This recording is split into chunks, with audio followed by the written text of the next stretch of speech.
Good day, everyone. I'm Noemi Villarubia, and today I will discuss about virtue ethics. So, virtue ethics is an ethical framework that is concerned with understanding the good as a matter of developing virtuous character of a person. It focuses on the formation of one's character brought by doing virtuous acts. So virtue ethics, it focuses on or it provides a guidance on how a person or an individual can develop their moral character.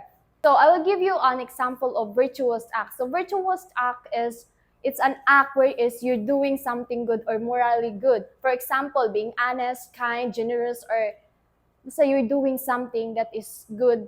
I will give you a situation which is the virtue ethics is applied. For example, an individual who returns to a store to pay for a product which he forgot to pay, So in that situation, it shows a virtue ethics because the person is doing something that is good, or it is an example of virtuous act which is being honest. There are two major thinkers in ancient Greece, which is Plato and Aristotle. They both discourse concerning virtue, but Aristotle's book, which is Nicomachean Ethics, it is the first comprehensive and programmatic study which focuses on virtue ethics. Both Plato and Aristotle affirm rationality as the highest faculty of a person. So rationality, it means quality of being guided by reasons or being reasonable of what action we are doing. If naa ka na nga characteristics, you can you can able to realize what is your purpose of your existence. But at the end, Plato and Aristotle differ from their definitions or appreciations of reality and nature, results in their contrasting stand on what ethical principle should be. So for Plato, the real is outside of the realm of any human sensory experience but can somehow be grasped by one's intellect. The truth and ultimately the good are in the sphere of forms or ideas transcending daily human conditions. So for Plato, ang reality daw is it outside of our human sensory experience.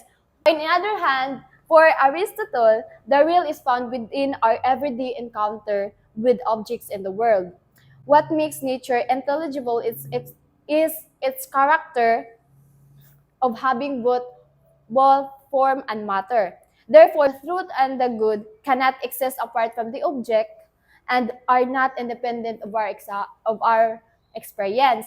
For example, when one speaks of the truth, how beautiful Juan Luna's spolarium is, she cannot discuss its beauty separately from the particular painting itself. So the truth and the good is somehow it cannot be separated from each other. They are always together.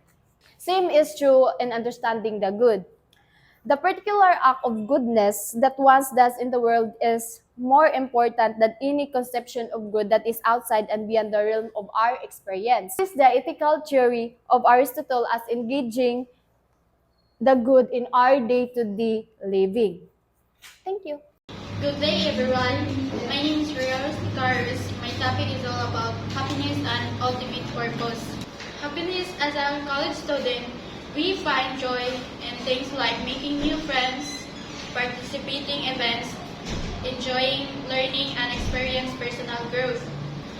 Aristotle begins his discussions of ethics by showing that every act that a person does is directed toward a particular purpose, aim, or what Gray called the laws. Well, we as a person pursue a choosing career aiming for a good that is to provide a better future to our family. A person will not do anything which is not beneficial to her. Therefore, Aristotle that good is considered to be the telos or purpose for which all act seek to achieve. Aristotle then asks about the highest purpose, which is the ultimate goal of a human being. Aristotle discussed the general criteria in order for one to recognize the highest good of man. Example, first, the highest good of a person must be final. As a final end, it is not longer utilized for the sake of arriving at of a much higher end. A purpose of remembering the lesson in the course, that is why one written down notes is not the final end, because it is clear that such purpose is aimed to achieving a much higher goal. Second, the ultimate telos of a person must be self-sufficient, means being independent or can manage on their own. According to Aristotle, older individuals would agree that the highest purpose and the ultimate goal of man is happiness, or for the Greek, eudaimonia. Example, she would want to have not just richness but also power and other desirable things as well, such as honor and pleasures.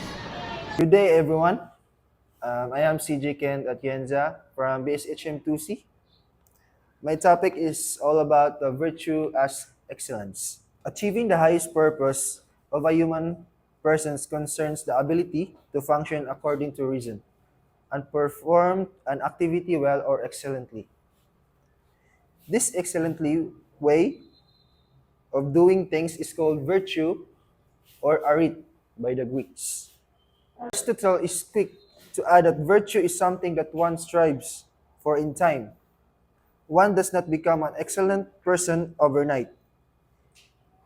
This means that being virtuous cannot be accomplished by a single act. So what exactly makes a human being excellent? According to Aristotle, that excellence is an activity of the human soul. So there are human soul divided into two parts, the irrational element and the rational faculty. The irrational element cannot be dictated by a person. The irrational element of man consists of the vegetative and appetitive aspects. The vegetative aspects, it give nutrition and providing physical growth of a person, while the appetitive aspect works as desiring faculty of man. It means that desiring in itself is an impulse that naturally runs counter to reason, and most of the time they refuses to go along with it. For example, a sexual impulse is so strong in a person that one tends to ignore reasonable demands to control such an impulse. However, unlike the vegetative aspect, the desiring faculty of man can be subjected by a reason. The second one is rational faculty. Rational faculty, man exercises excellence in him. Clear right or wrong, apply the use of reason in this part. Divided into two parts, the moral and the intellectual aspects. Aspects which concerns the act of doing, and the intellectual aspects concerns the act of knowing. Aspects are basically where the function of reason is exercised. According to Aristotle, one learns and gains wisdom by being taught or learning. Through time, one learns from vast experiences in life where she gains knowledge on these things. By him, there are two ways in which can attain intellectual excellence: the philosophic and the practical wisdom. Philosophical wisdom helps one understand the meaning of life. It deals with attaining the knowledge about the fundamental principles, while the practical wisdom provides us with a guide on how to behave in our daily lives. In other words, is an excellence in knowing the conduct in carrying out in a particular act. And that's all. Thank you. Good day, everyone. My name is Annette Rossetti, and I am here to discuss about the moral virtue and the Lycidas. As stated by Aristotle, developing a practical wisdom involves a learning from experience. Practical wisdom refers to the right decision in life. We can have the practical wisdom through our experiences. So that experience is the best teacher because we can have a better idea by solving problems through our experience in our past. In achieving one's goals, it is normal to have a mistake in life. But if we learn from it through our mistakes, it can help us to gain a lesson and it can help us a better person in future. Visit the best decisions or actions that considers the practical situations based on the excellence judgment. Act applied is not an excessive or deficient. Visitis refers to the intellectual capability or wisdom of a person in choosing the best choice or decisions in life. Example, nayo sa katawo, tas ang kanang tao kay kanang mo-apply siya og job niya. Kuan kanang mo interview ni siya, final interview. So, ang iyang mother kay na giatake sa kuan kuno sa kasing-kasing. So, giadalaw sa ospital. So, kanang murag nana niya nga kanang asa siya mo adto or sa iya bang final interview or sa iya bang mama nga na ospital. So, iya na nang decision nga unsa iyang pilion. So, it is the best choice or decisions na asa iyang pilion niya. Mama ba or na ospital or sa iyang final interview. Moral virtue is a concept in ethics that refers to the qualities or characteristics of a person that are considered morally good or praiseworthy. It involves the development and cultivation of positive traits and behaviors that contribute to well-being of oneself to others.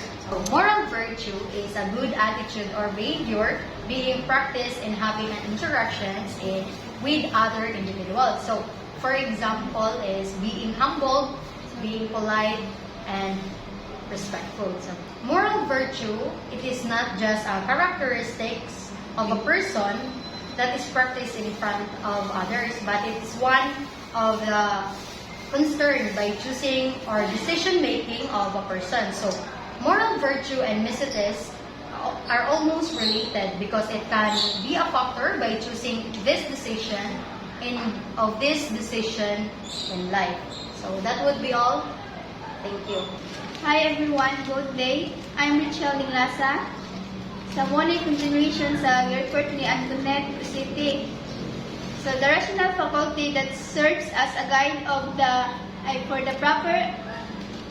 rational faculty that serves as a guide for the proper identification of the middle is a practical wisdom.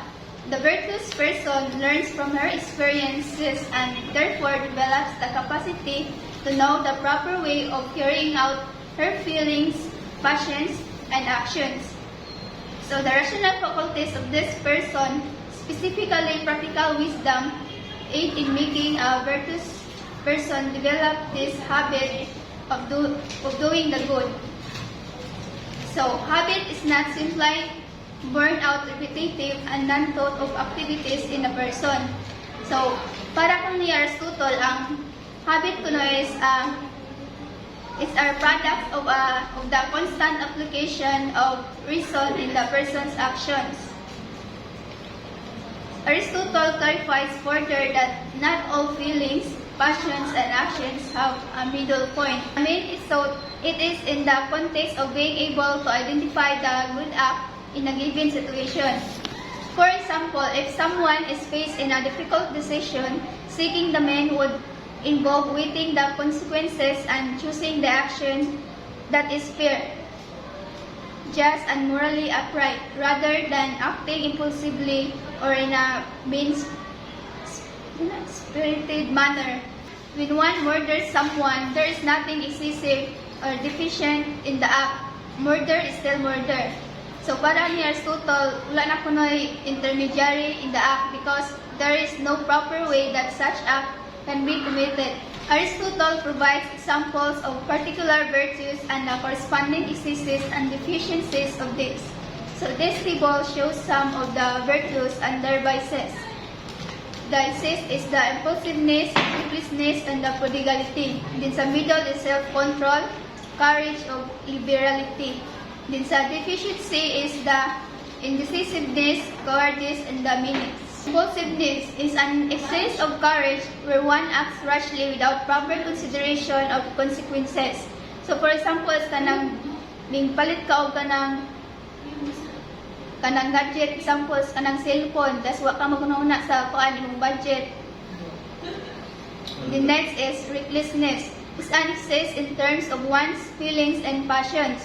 So for example, kanang imuhang kuan makaron amiga or amigo kanang naglalis mo tas kanang di mo magkasanabot hangtod nga personalan mo tapos hangtod nga nana siya nasulti nimo nga bate tas wa siya kabaw nga nasakitan na kasi ang ipang-ingon niya nimo. The next is prodigality. It's an excess of liberality where one is excessively generous to the point of imprudence or wastefulness. For example, is kanang mura ni siya kanang gastador bisag unsa na lagi palit tas wala siya mauna-una nga wala na sa ugas kanang murag gasayang-sayang na ni kwarta. The next is self-control. This is the middle ground between impulsiveness and indecisiveness where one exercises moderation and restraints and desires and actions. For example, is kanang gibawalan pagkaon o kanang unhealthy foods tas mikaon ka bisag bawal nang di makontrol imong self. Next is courage. Involves facing danger or difficulty with rationality and determination. So for example, is kanang mitawang ka sa kataw kanang imong i-sacrifice imong life para lang mabuhi imong gitabangan. Liberality involves being generous and giving in a balanced and appropriate manner. So for example is kanang mitabang ka sa katawo nga wala gyud tas without expecting anything in return. Next is indecisiveness. Is a deficiency of self-control where one lacks the ability to make timely decisions or desires or control impulsiveness. Indecisiveness is a deficiency of self-control where one lacks the ability to make timely decisions or control impulse effectively. So for example, is kanang nay nag-offer nimo og job tas nagduduwa ka or mo pa siyang duwaton or dili. Next is cowardice. Involves an excessive fear of. Next is cowardice. Involves an excessive fear or avoidance of danger or difficulty. So for example, is kanang isa ka babae nga gi-rape tapos mahandog siya mosulti sa iyang kanang parents kay ibaran na siya sa laki nga kung musulti siya kay patyon isang tanan. Next is meanness. Meanness where is one stinging or decisively frugal, refusing to share or give when it is appropriate to do so. So for example, is kanang pag-insulto sa isa ka tawo, disrespect, kanang pagpasakit o mga instoryahan. So that's all. Good day, everyone. My name is Janet Zemulisada from BCSM 2C. Good. So Aristotle continues saying that happiness is also the self-sufficient end. He says, let us examine this question. However, on another occasion, the self-sufficient will now define as that which, when isolated, makes life desirable and lacking in nothing. Kasi pasabot ni Aristotle, ang happiness daw kay isa self-sufficient, not being counted as one good thing among others. If it were so counted, it would clearly be made more desirable by the addition of even the least of goods. For that which is added becomes an excess of goods, and of goods, the greater is always more desirable. According to Aristotle, happiness is the only self-sufficient aim that one can aspire for. No amount of wealth or power can be more fulfilling than having achieved the condition of happiness. So, according to Aristotle, bisag unsa pa na mo, basta maka-achieve lang kag happiness, mao daw na ang pinaka self-sufficient or maka mong kaugalingon, self-sufficient. Even though older individuals agree that happiness is the highest end of good that humans aspire for, there are various opinions on what specifically is the nature of the ultimate telos of a person. So what is telos? So telos is happiness is attached with having wealth and power. One is that happiness is attached with having a wealth power. Others associate happiness with feelings that are pleasurable. So, ang uban nga happiness kay naay gitawag nga with pleasure. For example, sex intercourse. How does a person arrive at her highest good? According to Aristotle, if one individual's action can achieve the highest good, then one must investigate how she functions, which enables her to achieve her ultimate purpose. If she performs her function well, then she is capable of arriving at happiness. So Aristotle then proceeds with discussing the function of human beings to distinguish one person's activity from other beings. How does a human being function which sets her apart from the rest? For example, ako, na-reach na ko ang akong happiness. Pero, ang pag-investigate sa uban sa akong happiness kay naay mali, so, at least nag-happy ko. Muna giingon ni Aristotle. So, next, for Aristotle, what defines human being is her function or activity of reason. This function makes her different from the rest of beings. Aristotle expressed this clearly. What can this be? Life seems to be a common even to plants, but we are seeking that is peculiar to man. Let us exclude, therefore, the life of nutrition and growth. Next, there would be a life of perception, but it also seems to be a common even to the horse, the ox, and every animal. There remains then an active life of the element that has a rational principle. Of this, one part has such a principle in the sense of being obedient to one, the other in the sense of processing one and exercising thought. That's what Aristotle said. If the function of a human being is simply to the act of taking in food in order to sustain her life and continue living, then what makes her different from plants? So human, to sustain her life, she needs food, water, oxygen. Different from plants. So plants needs carbon dioxide and photosynthesis to sustain its life. What defines a person's therefore her function or activity of reason? The local saying, madaling maging tao, mahirap magpakatao. So ang meaning ani, dali mahimong tao pero lisod magpakatao. Kay for example, tawo ko, lisod pug unggoy ko. Tawo mo ko og magkuan ko, mutabang ko sa katilingban, magtabang ko sa mga Bible study, mo kuan jud mo na gingon nga nagpakatao jud ko kay namo ko ikuan sa katilingban, gamit ko sa katilingban. Next, can be understood in the light of Aristotle's thoughts on the function of a good person. Any human being can perform the activity of reason. Thus, being human is achievable. However, a good human being strives hard in doing an activity in an excellent way. Therefore, the task of being human becomes more difficult because doing such activity will takes more effort on the part of the person. That's what I thought. Katong gi-example ako, maura na siya. Thank you and good day. Thank you, Ma'am Jonaldo. I love you so much.